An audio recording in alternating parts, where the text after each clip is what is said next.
everyone. It's a pleasure to present with Dan. And in our extensive preparation for this session, we just a few minutes ago decided that we might really try and make this very simple and practical. We really just want to get down to what's working for people in relation to after action reviews and what's not, and we want to share that knowledge amongst the group because we're conscious that there's some people in this room who are doing a great job of this, and we really want to try and capture that knowledge. The reason why I'm interested in this subject is because I work in the area of performance and feedback. That's what our company does. That's what our software helps professional firms with, performance and feedback. And one of the big challenges firms are having at the moment is how to move towards a more continuous feedback culture.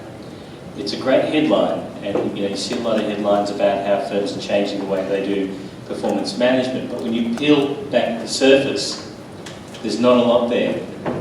And we see the project debrief or the after action review or the matter review as the missing piece. It just makes so much sense. It follows the cadence of the business, the cadence of our work, and yet so few of us actually stop in a routine way to say what worked, what didn't, and what are we going to do next time. It's so blindingly obvious, and we've been talking about it for a couple of years, that we're still a bit staggered, that we haven't had this larger groundswell, and that even amongst our clients, we haven't seen more trying to shift away from a traditional approach to performance to using after action reviews. So that's what we're interested in our organisation, and why I'm interested in this subject. And I'll let Dan tell you a little bit about why he's interested in this. Thank you, Ray. Good morning. I'm constantly interested in it because in order to move the profession from where we are to where we want to be, we need to make sure that we have developed the best of class systems. And those systems will change over time because what we know today will be different than what we know tomorrow. And we have a philosophy in VeraSage that's known as study success, for success leaves clues. And the most impressive methodologies is that this is probably incubated into the DNA of VeraSage. We have, from the very first days, always evaluated concurrently with what we did, what we'd like to improve, how to make it better, and whether that's in live or on phone or on Skype or on email, it's here's what we thought we were going to do, that before action review, and here's what actually happened and how did we want to react to that so we can be better the next time. Because being better the next time drives greater results for our customers, generally more impressive results internally, psychological, financial, spiritual, that kind of quad bottom line concept. So I'm interested in it as a way to not only help my own firm, but my customers and our collective communities. Because it's our collective communities as we drive this forward that I think is motivating for me. Yeah, so we want to get a clear sense from the room as to where you're at in relation to after action reviews. So I want you to put up your hand in a moment according to where you might fit into these four categories. Are you part of an organisation that it does after action reviews in a routine way? That is to say, often based on some sort of objective prompt, it's just part of the culture. Scaling back from that, are you an organisation that does them sometimes, maybe when something goes wrong? And secondly, are you an organisation that doesn't do this? And finally, are you an organisation that you just don't know what they are? So let's start with the first one. You really don't know what they are, you don't know how to do them, and this subject is all very new. Put up your hand. Okay, we have a couple. We actually have, maybe we have 8 or 10 learners, and this is excellent. That's why we want to know where this is. So we've got, so do we know enough? Ultimately, let's take a moment. An after action review is literally an opportunity when all members of the collective team, hopefully an outside facilitator, nobody has a rank, shows up to discuss and evaluate what we thought was going to happen, what happened, and what can we do to make it better so that it's a process. That's the most basic essence. Ed will correct me, the 17 things I've forgotten, but those are in essence the most important things, is a communication tool. It's to make it standard procedure to be better. Yeah. So is that enough of a baseline for our people who had awareness but really didn't understand? All right. What about those of you who know what they are, but your organisation just doesn't do them?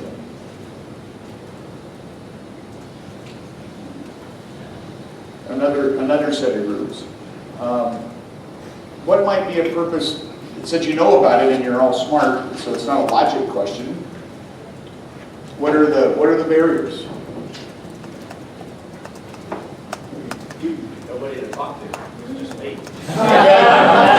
So sole props.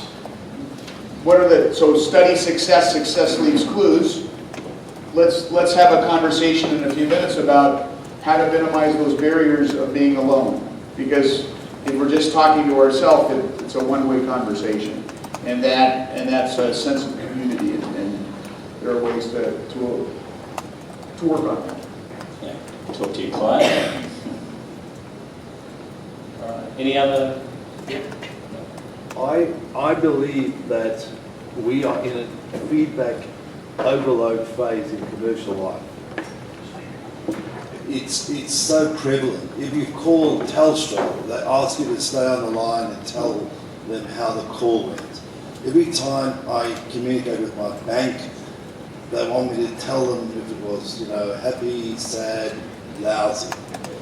Everywhere you go, you get your car service, and I want to know how was the experience. Every time you book a ticket for a movie, there's an online survey monkey type feedbacks online. I want to know how did it go, what did we do right, what did we do wrong. I just feel that everybody's trying almost too hard to get feedback. I'm not sure what they do with the information they get. In a lot of cases, I just ignore it because it's boring and it's time wasting, and to me it's unnecessary. It doesn't help suit me to give Telstra feedback. It's waste my time on the line to do so. So it's almost if we were to start sending feedback surveys or do after project surveys after that we did the jobs, I don't think that clients would respond very favourably. Go ahead, Ray. Could I just say one thing? We've Yes. started doing it this year. It has fundamentally changed our business. It's radical because the whole thing of the AARs is that opposite to your experience. Right. Also. That was, I think we're... Why don't you expand on that, Matthew? But no, you guys are rolling. The whole foundation of where this has come from is to do the exact opposite to what you're getting when you get the survey monkey. It's not a survey. It's not a survey monkey. It's not asking whether or not you're happy, smiling, sad. It's internal. I mean, it was designed for the Army, right, or the armies, right, to never have to remake a new bridge that they already knew how to make. It was a knowledge transfer tool. So it's an internal methodology that says inside our own processes, where were we? If you were alone, and our only people we could ask for is you could sit down and have a debrief with your customer, that would be a perspective. I think if you're a sole proprietor, you create your own network of other sole proprietors, and whether they're called back meetings or similar kinds of things, or in essence what ultimately happens in the VeraSage world frequently is we just find little pals that we like to, call them mini pals. We could have a little group called mini pals, and we can have our conversation. That was fun. Greg Kite would be laughing at that. So in essence, you create your own little cultural group that says, hey, let's have this. I need your help. I'll help you. You help me. I mean, that's how sole proprietors really facilitate this process. Is you reach outside. But it's not that will you stay on the line for 1 minute and answer a question? No, I hang up with you. I'm with you. I don't want to do that. But it is an internal. So, do you see the primary use of the after action review in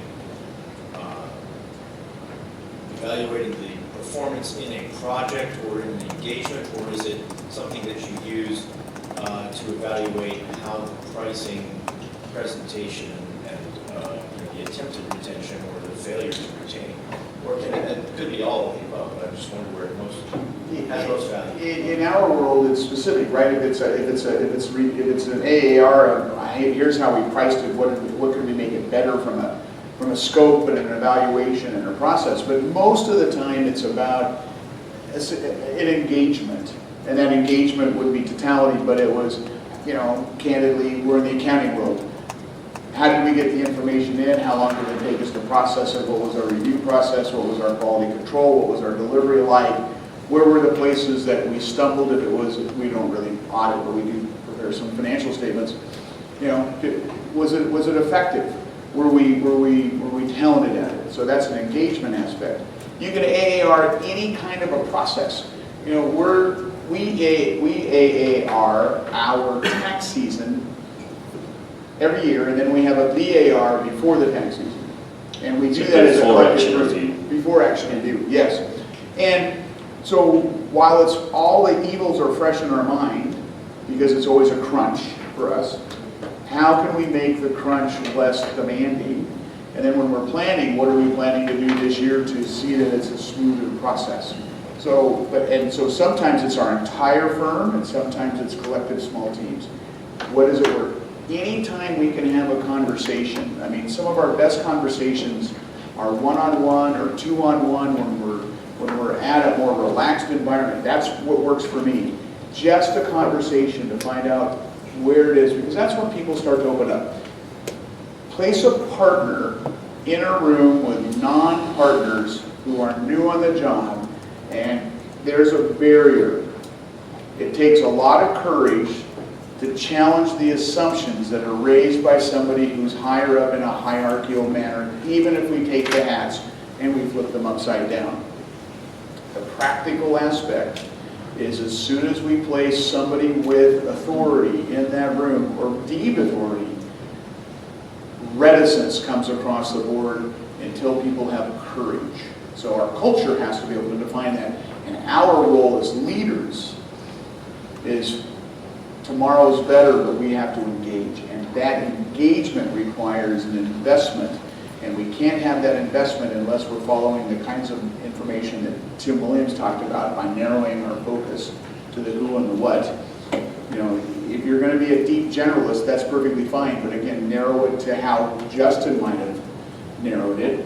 But you've got to be focused. And then you have to take some of those excess capacity hours without thinking about hours, right? But in our part of our routine needs to be investing in that conversation about what it is we hope to do and where our expectations are. I agree. I think it's also an opportunity for a conversation with a client as well. So this is the antidote to the survey.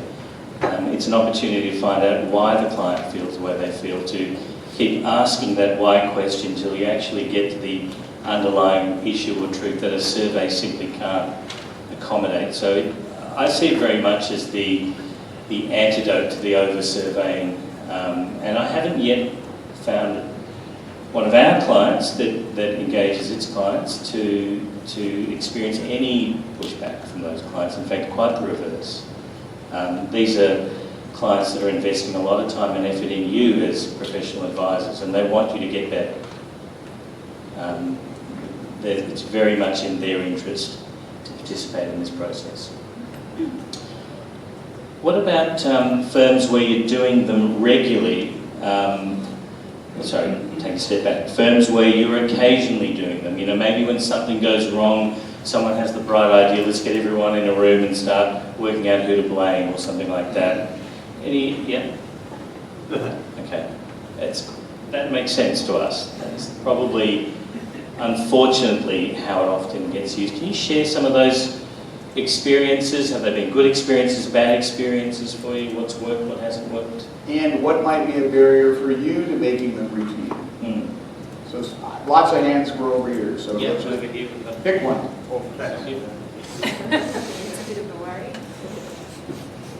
So we definitely fall into that camp of irregular AARs, and I think part of, you asked what the barriers are to that, and I think for us, I'm really loath to say it in this room because it's the T word in terms of time, but I think the better way perhaps to describe it is that we haven't entrenched it as part of our culture. It's not part of our routine practice.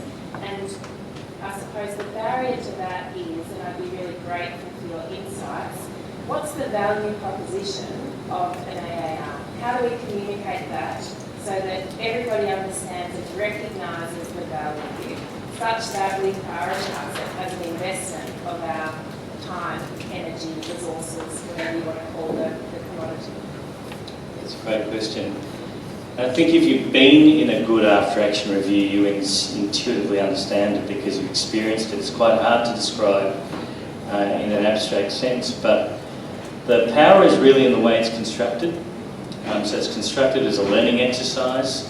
There are, if you go back into the history of it, all sorts of ways in which we can reduce or try and eliminate the power dynamics that would ordinarily exist in a room that would undermine its effectiveness.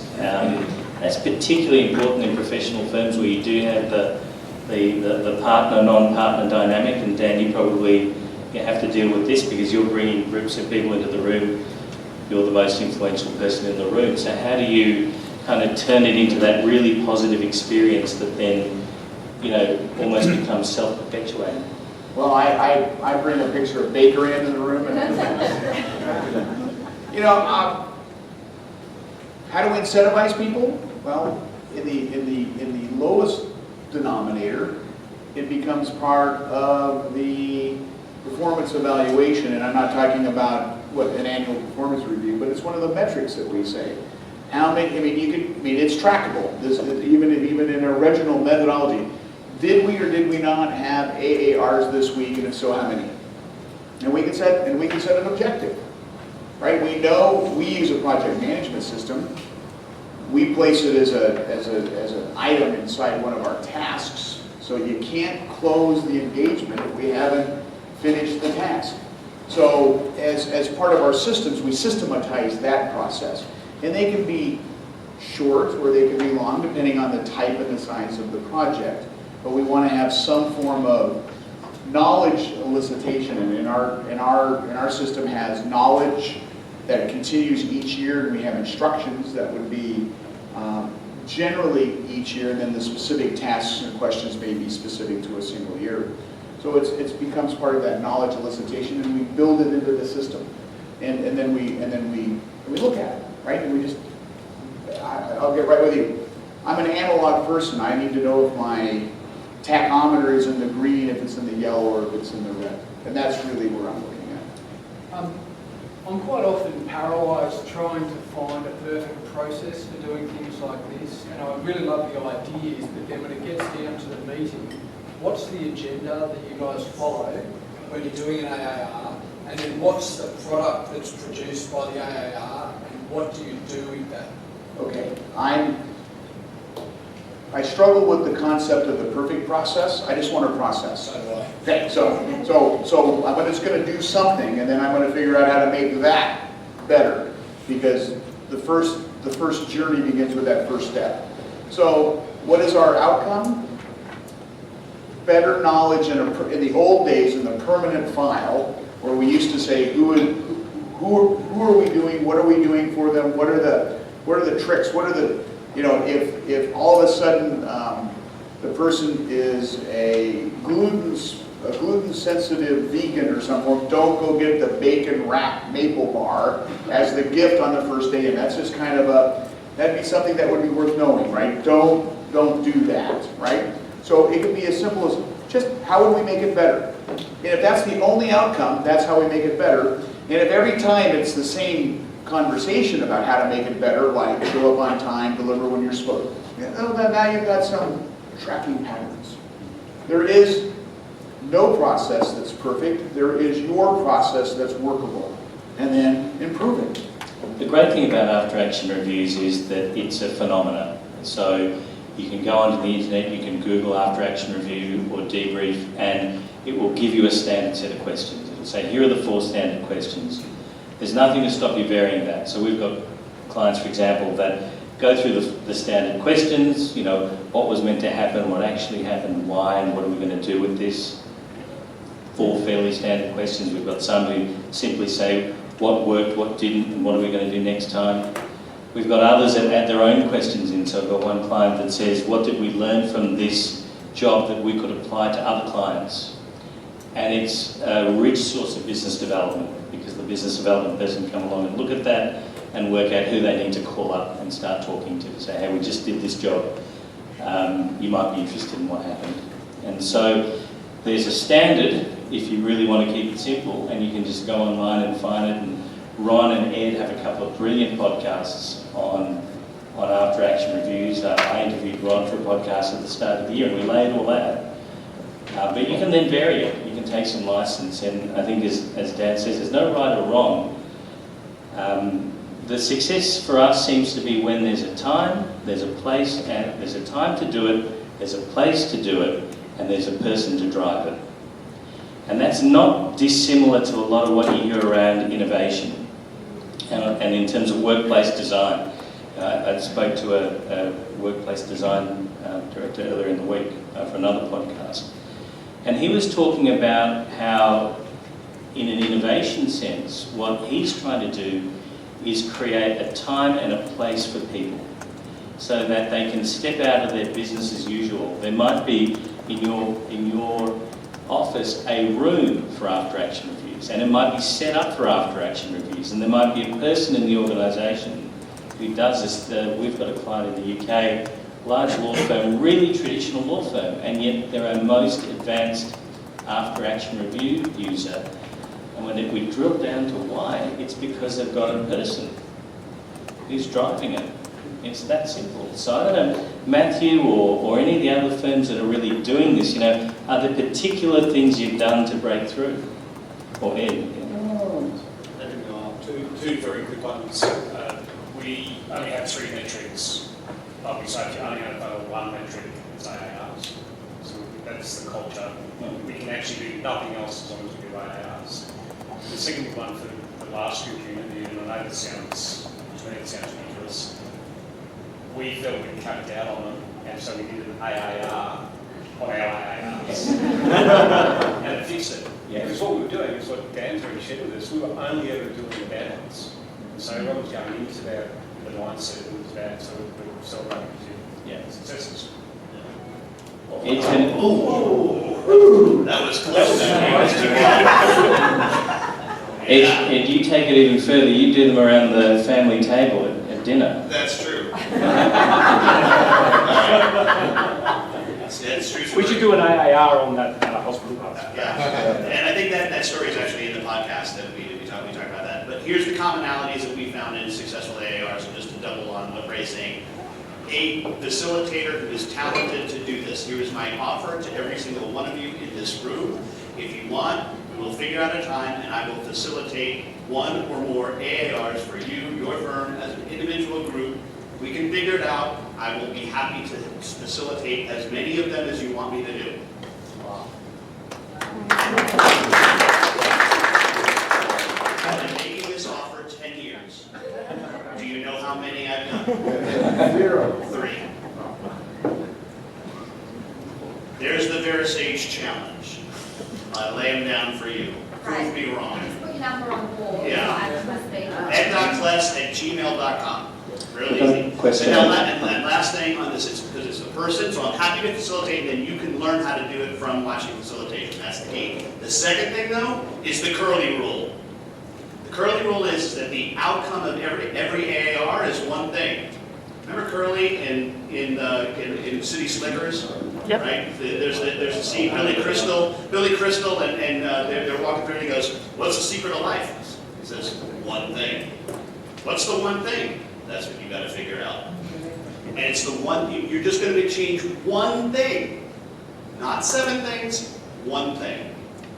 And that is the other secret. Facilitator and concentrating on the agreement to change one and only one thing forever and ever from here. That's the key. All right. Thanks, Ed. We've got a question over here, I think. Might be 2 throws.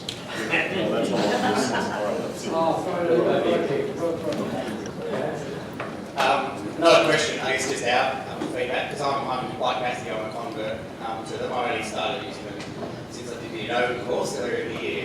And we primarily use it for our value pricing, and it's essential for that. And it's because of doing them, we've got so much better. And it's a way of capturing your learnings each time you do a matter, and you can then use it next time. So we have a template, and as a team, at the end of a matter or a transaction, we do it together. I don't develop mine at the moment, although we should, maybe Carl can talk about that, but we just do it as a team, and we actually take all the scope and assumptions from our pricing proposal and put it into a document, and then assess where we ended up. Where did we go out of scope? Where are our assumptions wrong?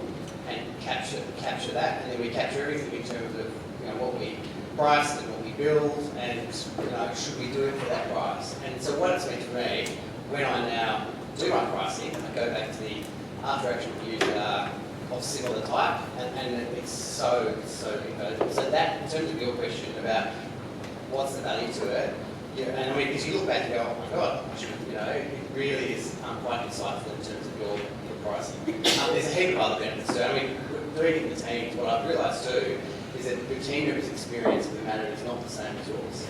And without actually having that explicit conversation, you wouldn't learn those sort of things. And sometimes it's worse, and sometimes their clients have said things to them that you've been aware of, and so it's definitely worth it. We don't even do it for the larger matters, and it is very time consuming, but for the larger matters, it's the best way to get better. So. Thank you. And I think your clients expect it, consciously or unconsciously, they expect it. We all follow sports teams. We'd be dismayed if our sports team only sat down and talked about what worked and didn't work at the end of the season. We want to know that our sports team, after every game, is going to be having that conversation on the Monday and working out a better plan for the following week. See, there's the difference. At my university, we better be working on it at the halftime. we need to win the game. So, one of the places. I know the old Carlton. One of the places where, especially in firms that have grown organically, knowledge elicitation is one of the biggest challenges that we ever continuously face. The sticky stuff that we know, that our team members ought to know, however, we have failed to write it down, document it, share it, invest in it. It's the sticky stuff. 20 years ago, we would have said, if I asked you to, complete the first lines of a will, you might have a date and a name and a cognizant brain. But if I asked you how to describe how to ride a bike, you would stumble. Because riding a bike is a thing. You know how to show it, but you don't know how to express it. So many times, some of the smaller challenges that we have, they're not necessarily failures, is that we just didn't invest enough upfront to make sure that everybody on the team understood all the sticky stuff. And that comes with, we're guilds to some degree. That comes with mentoring, not a formal, but a coaching and a sharing and a storytelling. Absolutely, and we are on the precipice in a lot of these firms of losing a generation of exiting partners who have seen remarkable transformation over the last 25 years. And a lot of partners have seen transformation in this domain of pricing, in a strategic sense, in a growth sense, internationalisation of their practice, and that knowledge is about to walk out the door. So, you need systems and processes whereby someone coming on board and, suddenly you've got a junior lawyer or an accountant working for a really prized client of your firm. Where do they go to find out about the history of that client? They need a system, they need a place. At a very base level, they need a document, but at a much better level, they need the organisation needs some kind of taxonomy around this, so that we can go in and maybe we can find all the pricing issues, or we can find all the issues that we've dealt with Qantas over the last 10 years. We need a place where this stuff can live. What about some other firms that you feel you're doing a really good job? You've made some kind of breakthrough in this area in the last couple of years. Anyone want to share any breakthrough moments you've had?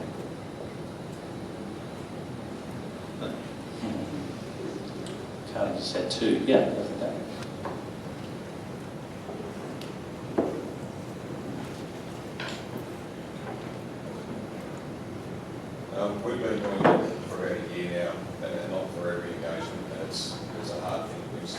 it's got the time. But we're finding that when we first started doing it, that they're a little bit confrontational, and we don't have an external person come in to help facilitate. So what we started doing was then having kick-off meetings before we came to outline expectations, we talk about issues, to really set the scene for what we want all the staff to do, and that includes the part of the manager, the senior, right? And then once it's finished, we go through it again for most of the jobs as well, and it really then provides a high level of engagement for the staff, and they're ultimately more productive, and the client gets a better result. That works really well for us. That's fantastic. The kick-off meeting is a great idea, isn't it? Absolutely. One other aspect of this, which has only become apparent to me more recently, is the well-being aspect of after-action reviews. I think in a lot of these environments, we are and we're surrounded by perfectionists. And when we make mistakes, that becomes a problem. You're all familiar with the angst associated with failing in these organisations. And after-action reviews, I think this came up in the Chris Strickland podcast with Ron and Ed, where he talked about the perfectionists in the Air Force, in the Thunderbirds, needing to be able to draw a line so that they can just move on with their life. You know, a mistake happened, we talk about it, we learn from it, and we just move on, we don't dwell on it. And there's something in there, I think, around for professionals, you know, in terms of professional happiness, not dwelling on mistakes and having a mechanism, you know, where you can just move forward. Any other comments or questions? Yeah. As you talked a bit about moving away from ones where there was failure to ones that positive, is there any magic between how you mix it up? What we do in our teams, we get people to bring in an equal number, so of what they think were ones where they think there's some learning because it could improve, and ones to bring some learning of what went really well. But is there, I'm interested to hear with the room how they differentiate between the two. Great question. Anyone want to answer that? We don't candidly focus on the balance of the equation, right? That doesn't mean we shouldn't. It just we allow people to discuss what they'd like to discuss about it, and they'll naturally weave in areas where they think that we can change it to make it better. It didn't necessarily mean it was a failure. Just ways focusing about making it better that move on process. So I don't want to frame it for people, right? In other words, if it was a nightmare, we all know it was a nightmare, right? I mean, if it was a failure, you know, we know it. So let's not dwell on the failure itself, other than to figure out how to, what were the indicators we were walking into a danger zone and we didn't notice it? What were those aspects, right? So I don't sense in our culture a need to bring 3 of each, because what if they have 2 of one and 1 of the other? Now I'm going to go make up 2 just to make it even. But that's just me. It doesn't make it right or wrong. There are a couple of other things you can do. You can set up some more objective reasons why you might be walking into the room in the first place. So those reasons might be that the project included something that was novel, or it's a strategic client, or it reached a certain amount of fees. So there might be objective reasons to walk into the room where we have no clear sense of whether, in an overall sense, it was a success or failure. But I think the good thing about once you get going with this is what becomes really apparent to everyone is that there's no project that's a success or a failure. Everything is sitting somewhere in between. And you just kind of need a corpus of activity in this area so that after 5 or 10 of these, everyone kind of gets that. Okay, I think unless somebody has something really pressing, I believe lunch